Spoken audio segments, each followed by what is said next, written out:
സംസ്ഥാനത്തെ ആദ്യത്തെ bowstring steel arch പാലത്തിന്റെ നിർമ്മാണ പ്രവർത്തനങ്ങൾ നേര്യമംഗലത്ത് അവസാന ഘട്ടത്തിലേക്ക് കടക്കുന്നതായി ഡീൻ കുര്യാക്കോസ് എം.പി. അറിയിച്ചു.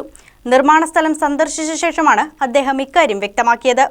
വരുന്ന ഓഗസ്റ്റ് മാസത്തോടെ പാലത്തിന്റെ പണി പൂർണ്ണമായും പൂർത്തിയാക്കാൻ കഴിയുമെന്ന പ്രതീക്ഷയിലാണ് അധികൃതർ. 42 മീറ്ററുമുള്ള 5 സ്പാനുകൾ ഉൾപ്പെടുന്ന പാലത്തിനാകെ 214 മീറ്റർ നീളമാണ് ഉള്ളത്. 13 മീറ്റർ വീതിയിലുള്ള പാലത്തിൽ 8 മീറ്റർ ഭാഗം വാഹന ഗതാഗതത്തിനായിട്ടാണ് ക്രമീകരിച്ചിരിക്കുന്നത്. നിലവിലെ പാലത്തിന് വെറും 4 മീറ്റർ വീതിയേ ഉള്ളൂ. പുതിയ പാലത്തിന്റെ ഇരുവശങ്ങളിലും 1.5 മീറ്റർ വീതിയിൽ നടപ്പാതയും സജ്ജീകരിച്ചിട്ടുണ്ട്. ആകെ 5 സ്പാനുകളിൽ 3 ബോസ്ട്രിംഗ് സ്റ്റീൽ ആർച്ചുകളുടെ സ്ഥാപനം ഇതിനകം പൂർത്തിയായതായി എം.പി. പറഞ്ഞു. ബോസ്ട്രിംഗ് ആർച്ച് സ്റ്റീൽ പാലം എന്നുള്ള ഒരു പുതിയ പേരാണ്, അല്ലെങ്കിൽ ആ ഒരു തരത്തിലാണ് നമ്മുടെ പുതിയ പാലവും ഇപ്പോൾ നിർമ്മിക്കുന്നത്.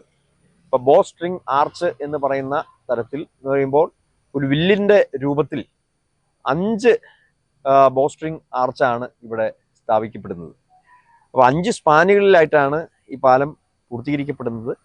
42 മീറ്റർ നീളമുള്ള ഓരോ സ്പാനുകൾ.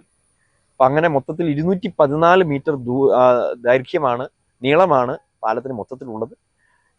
13 മീറ്റർ വീതിയിലാണ് പാലം നിർമ്മിക്കുന്നത്. അതിൽ 8 മീറ്റർ പൂർണ്ണമായി കാരിയേജ് വേ എന്നുള്ള നിലയിലാണ്. ഇപ്പോൾ നിലവിലുള്ള പഴയ പാലം 4 മീറ്റർ വീതി മാത്രമേ ഉള്ളൂ എങ്കിൽ പുതിയ പാലത്തിന് 8 മീറ്റർ വീതി നമുക്ക് സഞ്ചാരയോഗ്യമായി ലഭിക്കുന്നു എന്നുള്ളതാണ്. 4ാമത്തെ സ്പാനിലെ ആർച്ച് ഘടിപ്പിക്കൽ വരുന്ന ആഴ്ച തന്നെ പൂർത്തിയാക്കാനാകുമെന്ന് അധികൃതർ പറഞ്ഞു. ഇനിയിപ്പോൾ ഉള്ള 3 സ്പാൻ ഓൾറെഡി ലോഞ്ചിങ് കംപ്ലീറ്റ് ആയി.